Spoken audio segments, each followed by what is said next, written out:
Okay, now let's go into a little bit more detail on the periodic table. Okay, let's first talk about groups and periods. A group is a column, so this would be group 1, starting from the left, group 2, and depending on how you name it, this might be group 3, 4, 5, 6, 7, 8, 9, yada yada yada, all the way up until group 18. Group 18, okay. Now some people name it by ignoring these metals over here. These are called the transition metals. Okay. Some textbooks might ignore these transition metals and just say group 1, 2, 3, 4, 5, 6, 7, 8. Okay. Either way, it's both of these are generally accepted. So you could call, okay, but just know that groups are columns, and you start numbering them from left to right.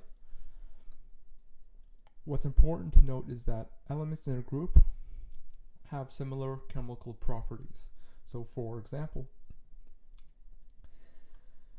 hydrogen, lithium, sodium, potassium, rubidium, cesium, or francium, since they're all in the same group, they tend to have the same chemical properties. What does that mean? They tend to react with the same elements in the same way. Okay, so for example, they all tend to react, let's just say for example, chloride, okay? Or they all tend to be really reactive, or they all tend to react with hydrogen, or, no, my bad, react with water, okay? All of these tend to, like for example, all of these elements tend to react with water, whereas if you looked for an element over here, maybe like selenium or iodide, they wouldn't. So that's one thing about groups. They have the same, that's the main thing about groups. They have similar chemical properties. And that has to do with the way their electrons are configured, and we'll talk about that a little bit later on in this course.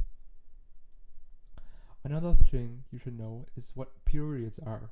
Periods are rows in the periodic table. So for example, row 1 would be this row, so it would contain hydrogen and helium. Okay. Row 2 would contain lithium, beryllium, boron, carbon, nitrogen, oxygen, fluorine, neon, and so on and so forth. 3, 4, row 4, row 5, row 6. And keep in mind that we have cesium, barium, and when we get to this box, to atomic number 57, we jump to lanthanum. Okay, jump to the lanthanide series. And then we would continue alongside the lanthanide series. You can see these atomic numbers are increasing from 57, 58, 59, all the way to 71, and we go back to HF, hafnium, and we would continue on and on and on, okay, until we get to row 7. We would meet francium, radium, and finally and then same thing as what happens with the lanthanide series, we go to the astenide series, starting from 89, and we have a 103 jump of atomic numbers, and we go back to Rutherfordium, named after Ernest Rutherford. Okay, so these are periods and groups. Groups are columns. They have similar chemical properties.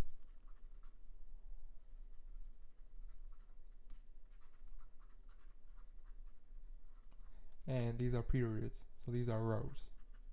Okay, awesome. Now let's go on to group names. Because groups have similar chemical properties, we have names that characterize these, because we know that, for example, a group 1 metal will tend to react in this sort of way, whether it's hydrogen or francium. So we tend to name them like that. Or a better example would be lithium and francium, I guess you could say. Okay, hydrogen is a bit of an exception. Okay, so what is this group 1? So the first column on the periodic table is called the alkali metals.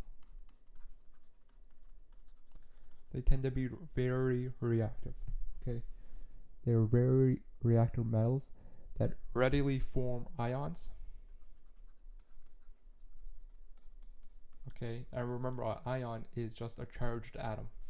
Okay, so they readily form 1+ ions. So for example, sodium chloride, We talked about this in our bonding video.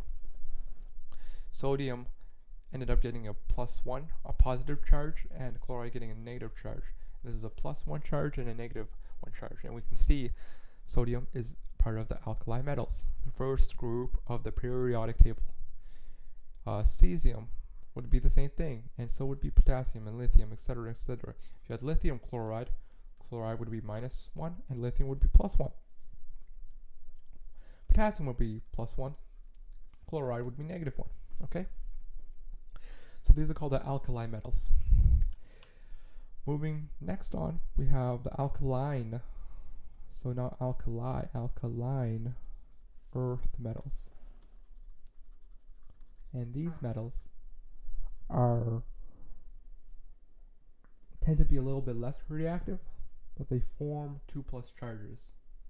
Okay? So we would not form magnesium chloride with just one chloride ion because chloride is -1. Magnesium, because it's part of the alkaline earth metals, forms +2 charge, whereas sodium formed the +1 charge because it was on the first row. Magnesium formed a +2 charge, and because of that, it is 2+ charge, and chloride needs to balance it, so we need 2 chlorides here. Okay, we'll talk about writing chemical formulas in the next video, but just imagine magnesium will be surrounded by 2 negatively charged chloride ions because magnesium has a charge of 2+ to get MgCl2. Okay, and this is the same for all alkaline earth metals. So beryllium would also form beryllium chloride with 2 chloride ions. If you compare that with lithium, an element at the same period as beryllium, lithium would only require 1 chloride ion, whereas beryllium would require 2. That's because beryllium has a 2+ charge, similar to magnesium. Similar to magnesium because they are in the same column. And because they are in the same column, they're in the same group. What group is that? That group is alkaline earth metals. Okay. Now this chunk right here, I already mentioned it, is the transition metals. Okay. We'll learn a little bit more about them when we talk about electron configuration, but these are essentially a lot of the precious earth metals that we have. So you can find silver here, gold, copper, nickel, zinc, let's say cobalt, iron, chromium, titanium. Yeah, so we find a lot of our precious metals here, and they're sort of called transition metals because when we're dealing with electron configuration, you can sort of think of them as transitioning. I won't talk about them right now, but just know that they're called the transition metals and they're all metals. Okay? Awesome. Let's talk about. Okay, we get to group 3 or 13, depending on how you like to, like how you want to name it. And this doesn't have a special name. Neither do these. Okay, so group 13, 14, and 15, as well as 16, don't have commonly used names. When we get to group 17, we have the halogens. Okay, the halogens are also very reactive and tend to form compounds.